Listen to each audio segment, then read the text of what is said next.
Hey guys, welcome back to flight towards dream. आज हम बात करेंगे एक इम्पॉर्टेंट टॉपिक के बारे में जिसका नाम है जॉइंट स्टॉक कंपनी। आज इस चैप्टर में हम पढ़ेंगे evolution of business, meaning, definition, features of joint stock company, types of company and distinguish. So basically हम पहला कवर करेंगे इंट्रोडक्शन।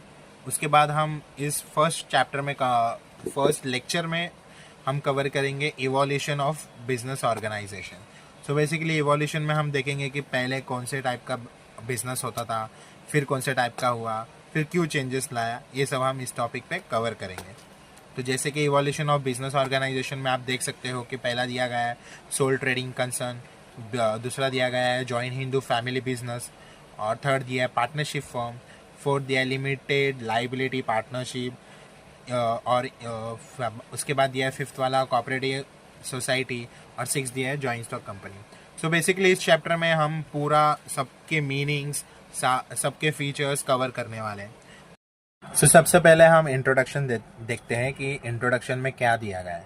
बेसिकली इंट्रोडक्शन में दिया गया है कि सबसे पहले की बात करते हैं इंडस्ट्रियल रेवोल्यूशन की टाइम की, जो स्टार्ट हुआ था 1760 में इंग्लैंड में। उस टाइम पे सारा काम मैनुअली होता था। मैनुअली होता था का मतलब है कि सारा काम घर पे ही होता था, मशीन की भी कोई ज़रूरत नहीं थी, कैपिटल भी लिमिटेड होता था। लेकिन जब इंडस्ट्रियल रेवोल्यूशन आया तब सब कुछ चेंज हो गया मतलब मशीन का यूज स्टार्ट हो गया, प्रोडक्शन भी लार्ज स्केल में होने लगा, मार्केट लोकल से निकल के नेशनल इंटरनेशनल बन गया। इसका मतलब क्या है कि अगर मशीन का मैं यूज़ कर रहा हूँ तो ऑफकोर्स है कि प्रोडक्शन क्या होगा, बढ़ेगा। अगर प्रोडक्शन बढ़ेगा तो ऑफकोर्स है कि मैं अपना लोकल मार्केट से निकल के मैं इंटरनेशनल या नेशनल मार्केट में क्या करूँगा, इंटरनेशनल या नेशनल मार्केट में परफॉर्म करूँगा। ठीक है, अब बिजनेस की नीड भी बदलने लगी। ठीक है, अब बिजनेस की नीड क्या हो गई, चेंज होने लगी। और सिंपल बिजनेस जैसे सोल ट्रेडर या पार्टनरशिप फर्म काफ़ी नहीं थी। अगर मैं लार्ज मार्केट में बिजनेस कर रहा हूँ तो सोल ट्रेडर या पार्टनरशिप फर्म वहाँ पे काम नहीं आएगी। तो इसके लिए इन्होंने क्या किया था, इन्होंने एक नया टाइप निकाला था बिजनेस का। उसको नाम क्या दिया इन्होंने, उसको नाम दिया जॉइंट स्टॉक कंपनी। ठीक है, तो अभी हम इवोल्यूशन ऑफ बिजनेस ऑर्गेनाइजेशन में यही पढ़ेंगे कि मतलब पहले कौन सा ऑर्गेनाइजेशन आया, उसके मीनिंग, उसके फीचर्स क्या क्या है, अभी हम वो देखने वाले हैं। इवोल्यूशन ऑफ बिजनेस ऑर्गेनाइजेशन में हम देखेंगे फॉर्म्स ऑफ बिजनेस ऑर्गेनाइजेशन, जिसमें पहला दिया गया है sole trading concern. Sole trading concern का मतलब क्या होता है, यहाँ पे एक अकेला बंदा होता है जो पूरे बिजनेस को क्या करता है, ऑर्गेनाइज करता है, मैनेज करता है, पूरे बिजनेस को संभालता है। ठीक है, उसे कहते हैं सोल ट्रेडिंग कंसर्न। उसके बाद दिया गया है जॉइंट हिंदू फैमिली बिजनेस। इसमें क्या होता है, फैमिली बिजनेस होता है, मतलब जो फैमिली मेंबर रहते हैं वो मिलके क्या करते हैं, बिजनेस को रन करते हैं। कोई भी फैमिली के बाहर का इसमें अलाउड नहीं होता है।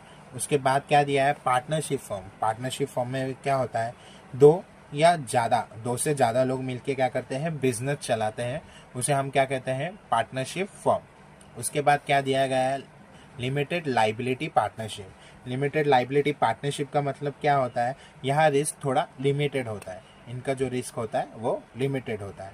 अब उसके बाद दिया है कोऑपरेटिव सोसाइटी में क्या दिया गया है, यहाँ पे लोग मिलके कम्युनिटी के लिए क्या करते हैं, काम करते हैं। यहाँ पे ग्रुप ऑफ लोग या कोई लोग मिलके कम्युनिटी के लिए काम करते हैं, उसे कहा जाता है कोऑपरेटिव सोसाइटी।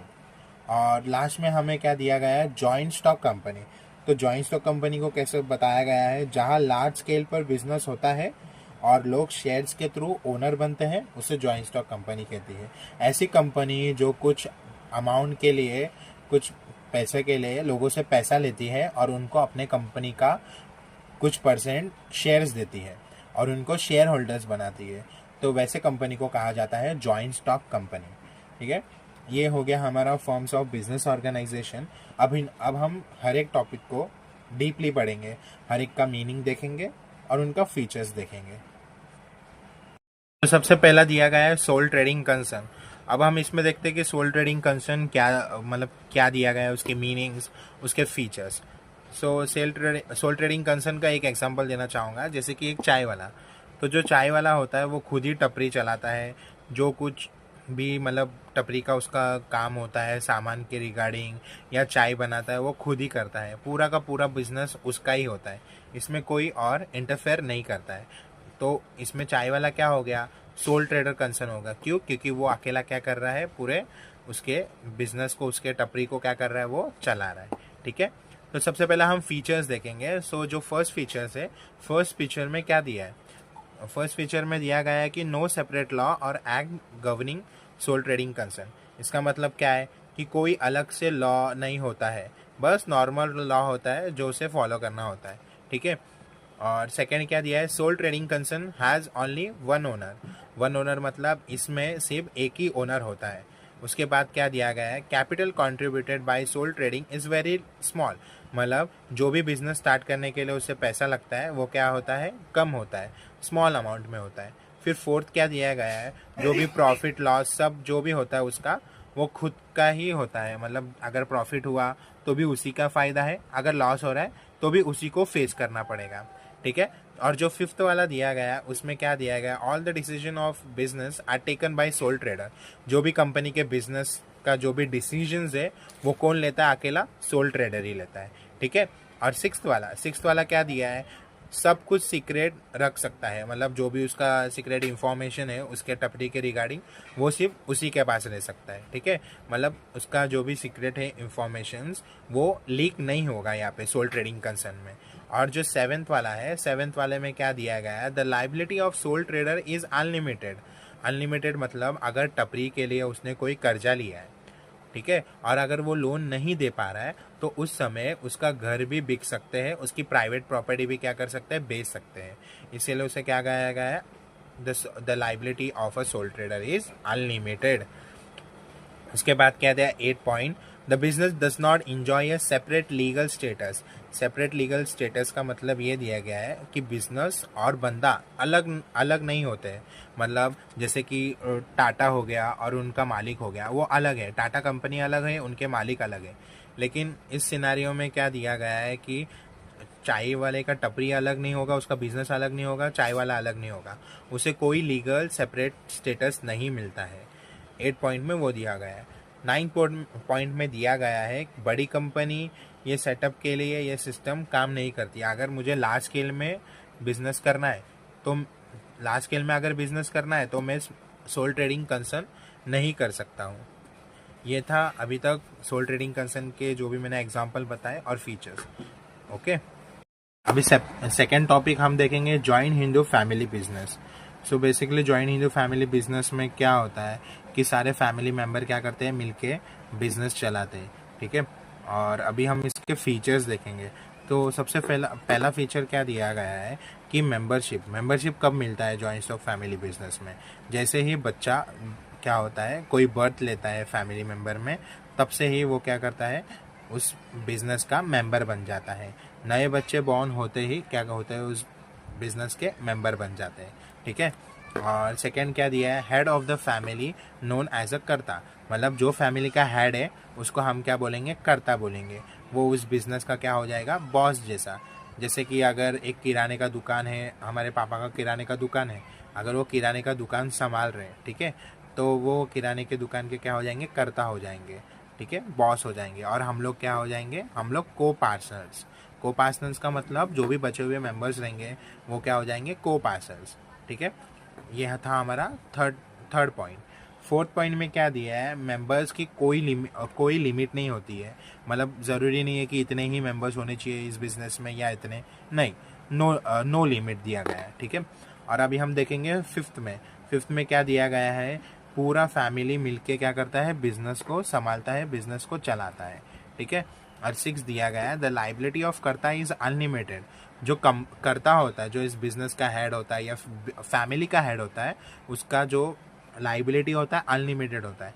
लाइबिलिटी अनलिमिटेड होना मतलब कल के दिन अगर उन्होंने कोई लोन लिया है तो प्राइवेट प्रॉपर्टी भी क्या कर सकते हैं, बेच सकते हैं। ठीक है, और 7 टॉपिक क्या दिया है, द लाइबिलिटी ऑफ को पार्टनर्स इज लिमिटेड।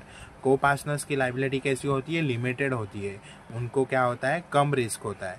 कर्ता को ज़्यादा रिस्क होता है, को पार्टनर्स को क्या होता है, कम रिस्क होता है। अभी 8 क्या दिया गया है टॉपिक, कर्ता सब कुछ हैंडल करता है, कर्ता मैनेजर जैसे क्या करता है, पूरे बिजनेस को हैंडल करता है, ठीक है। और जो 9 दिया गया है, 9 में क्या बोला गया है, कर्ता अकेला डिसीजन लेता है बिजनेस के रिगार्डिंग और फास्ट काम होता है। बिजनेस के रिगार्डिंग जो भी डिसीजन रहता है वो अकेला कौन लेता है, कर्ता लेता है। कर्ता कौन होता है, बिजनेस फैमिली का भी हेड होता है और बिजनेस का भी वो हेड होता है, head in the sense boss होता है बिजनेस का। और थर्ड दिया गया पार्टनरशिप फॉर्म। सो बेसिकली हमने पार्टनरशिप फॉर्म पहले ही डिस्कस किया था कि पार्टनरशिप फॉर्म क्या होता है। इसमें दो या दो से ज़्यादा लोग मिलके बिजनेस रन करते हैं, दो या दो से ज़्यादा लोग मिलके ओन करते हैं, मैनेज करते हैं, कंट्रोल करते हैं बिजनेस को। उस बिजनेस को हम क्या कहते हैं, पार्टनरशिप फॉर्म कहते हैं। अभी हम पार्टनरशिप फॉर्म के क्या देखेंगे, फीचर्स देखेंगे। अभी हम फीचर देखेंगे। तो फीचर में पहला क्या दिया गया है, this business is started by an agreement between 2 और मोर पर्सन। इसका मतलब ये है कि दो या दो से ज़्यादा लोग मिलके क्या करते हैं, बिजनेस करते हैं। बिजनेस कब करते हैं, दोनों आपस में क्या करते हैं, एक एग्रीमेंट बनाते हैं, उसके बाद बिजनेस स्टार्ट करते हैं। सेकेंड दिया गया है नंबर ऑफ पार्टनर। इसमें मिनिमम मतलब कम से कम पार्टनर 2 रिक्वायर्ड होती है और ज़्यादा से ज़्यादा 50 हो सकता है। उसके बाद क्या दिया गया है, थर्ड वाला। थर्ड में क्या दिया गया है, the liability of partner is unlimited and it is join and several. इसका मतलब क्या होता है, सबकी लाइबिलिटी अनलिमिटेड होती है। पर्सनल चीज़ें भी बेचनी पड़ सकती है अगर लॉस हो गया तो। अगर लॉस हो रहा है तो इन्हें अपने प्राइवेट प्रॉपर्टीज़ भी बेचनी पड़ सकती है, ठीक है। और फोर्थ वाला टॉपिक क्या दिया गया है, सब पार्टनर पैसे लगाते हैं मिलके। जो भी कैपिटल मतलब बिजनेस स्टार्ट करने के लिए जो भी पैसे लगते हैं, जितने भी पार्टनर हैं सब मिलके कंट्रीब्यूट करते हैं, ठीक है। उसके बाद दिया गया है फिफ्थ टॉपिक। फिफ्थ पॉइंट में क्या बोला गया है, बिजनेस का अपना अलग लीगल एंटिटी नहीं होता है। इसमें भी बिजनेस को एक अलग से एंटिटी नहीं मिलती है। इसमें बिजनेस पार्टनर सारे एक ही होते हैं, ठीक है। उसके बाद दिया गया है सिक्स्थ, पार्टनर बिना दूसरे की परमिशन के अपना शेयर ट्रांसफ़र नहीं कर सकते हैं। Without any kind of a permission वो अपना ट्रांसफ़र नहीं कर पाएंगे। क्या ट्रांसफ़र नहीं कर पाएंगे, मतलब जैसे कि अगर मैं कंपनी का पार्टनर हूँ तो मैं छोड़ के मैं किसी और को अपना पार्टनरशिप नहीं दे सकता हूँ विदाउट मेरे पार्टनर के परमिशन के, ठीक है। उसके बाद हम देखेंगे सेवन पॉइंट में क्या दिया गया है, सब पार्टनर ओनर भी होते हैं और मैनेजर भी होते हैं, दोनों रोल एक ही साथ करते हैं। मतलब जितने भी पार्टनर हैं सारे पार्टनर कंपनी के ओनर भी हैं और कंपनी को मैनेज करने में भी सारे पार्टनर क्या करते हैं, हेल्प करते हैं, ठीक है। अभी हम देखेंगे 8 पॉइंट में क्या बोला गया, ओनरशिप एंड मैनेजमेंट अलग नहीं होता है, दोनों मिल के काम होता है। यहाँ पे ओनर अलग होंगे, मैनेजर्स अलग होंगे, नहीं, यहाँ पे दोनों एक ही होते हैं। ओनर्स भी एक ही होता है, मैनेजर भी एक ही होता है, सबको मिल के क्या करना पड़ता है, हैंडल करना पड़ता है किसको, बिजनेस को। उसके बाद क्या दिया गया है 9 point, profit loss fix ratio में बांटा जाता है जो भी एग्रीमेंट में लिखा है। अगर एग्रीमेंट में लिखा है कि पार्टनर ए को 70% मिलेगा, पार्टनर बी को 30% मिलेगा, तो उसी हिसाब से प्रॉफिट और लॉस क्या होगा, डिवाइड होगा। अभी हम फिफ्थ देखेंगे लिमिटेड लाइबिलिटी पार्टनरशिप, LLP। इसमें क्या होता है, एग्जाम्पल एक देता हूँ जिसमें दो प्रोफेशनल्स होते हैं, जैसे कि CA लॉयर, दोनों मिलके क्या करते हैं, एक फर्म खोलते हैं, ठीक है। और दोनों मिलके अपना काम अपने रिस्क पे करते हैं, ठीक है। अपना काम और अपना रिस्क होता है उनका। पर इसमें क्या हो रहा है, दो प्रोफेशनल मिल के क्या कर रहे हैं, एक फर्म ओपन कर रहे हैं, कौन, CA और लॉयर, ठीक है। तो उसे हम कह सकते हैं लिमिटेड लाइबिलिटी पार्टनरशिप। तो अभी हम ये देखेंगे कि उसके फीचर्स क्या क्या क्या दिए गए हैं, ठीक है। सो बेसिकली तो फर्स्ट फीचर क्या दिया गया है कि LLP एक अलग लीगल एंटिटी होता है, जैसे कि एक मिनी कंपनी। मतलब इनको एक अलग सेपरेट लीगल एंटिटी बोला जा सकता है, इनको एक अलग स्टेटस मिलता है, ठीक है। इनकी कंपनी अलग होती है, ये प्रोफेशनल्स अलग होते हैं, ठीक है। इसमें क्या दिया गया है, नंबर ऑफ पार्टनर्स। इसमें कितने पार्टनर हो सकते हैं, तो बेसिकली इसमें कम से कम 2 पार्टनर या मैक्सिमम अनलिमिटेड हो सकता है। मैक्सिमम कोई लिमिट नहीं है, मिनिमम 2 हो सकता है, ठीक है। और इसमें जो थर्ड दिया गया है, थर्ड में वो क्या बोला गया है, मिनिमम कैपिटल की कोई रिक्वायरमेंट नहीं है। मतलब ऐसा कोई रिक्वायरमेंट नहीं है कि पार्टनर्स इतना ही पैसा लेके बिजनेस में आएंगे, इतना ही पैसा मतलब कंट्रीब्यूट करना है, नहीं, कोई लिमिट नहीं है कैपिटल में, ठीक है। और उसके बाद 4 पॉइंट क्या दिया है, स्टार्ट करना भी सिंपल है, काम चलाना भी इजी है। मतलब इस ऑर्गेनाइजेशन को स्टार्ट करना भी कोई हैट्रिक का काम नहीं है और इसको रन करने के लिए भी कोई हैट्रिक का काम नहीं है, ईजी है। उसके बाद हमें क्या दिया गया है, फिफ्थ टॉपिक, कि हर पार्टनर की लाइबिलिटी जो है वो लिमिटेड होती है सिर्फ उसके शेयर तक। उसका मतलब क्या है कि जो भी कंपनी का लाइबिलिटीज है वो क्या होता है, इनको कम रिस्क होता है, ठीक है। और उसके बाद क्या दिया गया है, 6 पॉइंट दिया गया है कि जब फॉर्म करना सस्ता होता है, ठीक है, कॉस्ट लो होता है। मतलब अगर कंपनी को भी ओपन करना है इनको पार्टनर लिमिटेड लाइबिलिटी पार्टनरशिप, तो इसके लिए जो पैसा लगेगा, कॉस्ट लगेगा, वो भी क्या होता है, कम होता है, लो कॉस्ट होता है, ठीक है।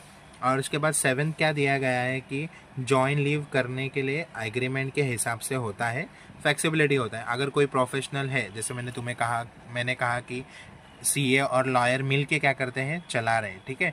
कल के दिन अगर लॉयर को छोड़ के जाना है तो वह एग्रीमेंट के हिसाब से छोड़ के जा सकता है, उसके जगह में कोई भी नया पार्टनर आ सकता है, मतलब फ्लेक्सिबल है, ठीक है।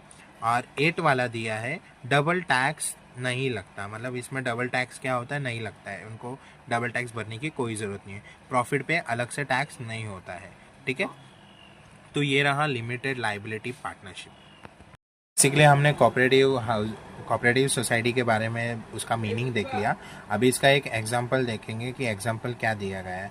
जैसे कि एक ग्रुप है फार्मर का जो मिलके क्या करते हैं, डेयरी प्रोडक्ट क्या करते हैं, सेल करते हैं, ठीक है। तो इसमें क्या दिया गया है, एक ग्रुप ऑफ फार्मर ने क्या किया, मिलके दूध डेयरी कोऑपरेटिव बनाया, ठीक है। एक दूध डेयरी कोऑपरेटिव करके ऑर्गेनाइजेशन बनाया जहाँ सब मेंबर मिलके काम करते हैं और जो भी प्रॉफिट होता है वो इक्वली बांटते हैं आपस में, ठीक है। तो इसे हम क्या कह सकते हैं, कोऑपरेटिव सोसाइटी कह सकते हैं, ठीक है। अब हम ये देखेंगे कि इसके फीचर्स क्या क्या दिए गए हैं। बेसिकली फीचर्स का फर्स्ट पॉइंट दिया है कि इसमें रजिस्ट्रेशन करना कंपलसरी है। अगर रजिस्ट्रेशन नहीं होगा तो कोई काम नहीं हो सकता, ठीक है। और जो सेकंड पॉइंट है वो क्या दिया गया है कि जो इसके मेंबरशिप है वो सबके लिए फ्री होता है, इसका कोई भी मेंबर बन सकता है। और जो थर्ड पॉइंट दिया गया है उसमें क्या दिया गया है कि मिनिमम 10 मेंबर्स होता है और जो इसके मैक्सिमम है उसका कोई लिमिट नहीं है, ठीक है। और जो फोर्थ पॉइंट है उसमें दिया गया है लिमिटेड लाइबिलिटी होता है, मतलब रिस्क कम होता है। और जो फिफ्थ पॉइंट है उसमें क्या दिया गया है कि प्रॉफिट मैक्स करना एम नहीं होता है, ओके। मेंबर्स की हेल्प करना मेन पर्पस होता है, जो भी उसके कम्युनिटी के उसके ग्रुप के जो मेंबर्स रहते हैं उनको हेल्प करना मेन पर्पस होता है, प्रॉफिट मेन पर्पस नहीं होता है, ओके। और 6 पॉइंट दिया गया है, अलग लीगल एंटिटी होता है, मेंबर से इंडिपेंडेंस होता है। मतलब इनका जो ऑर्गेनाइजेशन है उनको एक अलग पहचान होती है, उनका एक अलग नाम होता है और जो इनके मेंबर्स होते हैं उनको एक अलग पहचान होती है, ठीक है। और जो 7th वाला है वो दिया गया है डेमोक्रेटिक मैनेजमेंट, मतलब सबको इक्वल वोटिंग का राइट मिलता है। जैसे 1 मेंबर है तो 1 वोट, 1 मेंबर 1 वोट का मतलब अगर एक मेंबर है तो वो एक ही वोट दे सकता है। और जो लास्ट दिया गया है 8 पॉइंट, उसमें दिया गया है स्टेट गवर्नमेंट का कंट्रोल और सुपरविजन होता है, रेगुलर चेकअप भी होता है। मतलब इस पे क्या करते हैं, सुपरविजन करते हैं या कंट्रोल रखता है, कौन रखता है, स्टेट गवर्नमेंट। वो चेक करता है कि ये बराबर से काम कर रहा है कि नहीं।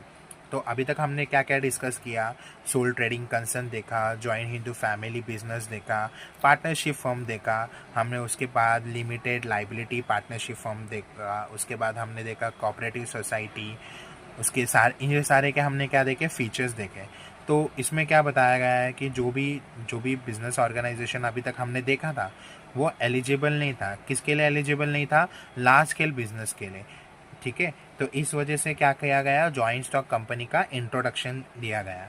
तो जो फर्स्ट पार्ट है सेकंड चैप्टर का हम यही ख़त्म करते हैं और सेकंड पार्ट में हम मिलेंगे जॉइंट स्टॉक कंपनी की मीनिंग, डेफिनेशन, फीचर्स और टाइप्स ऑफ कंपनी के साथ। तो आपको ये वीडियो कैसा लगा ज़रूर कमेंट में बताना, लाइक करना, सब्सक्राइब करना, जितना हो सके उतना शेयर करना। Thank you so much.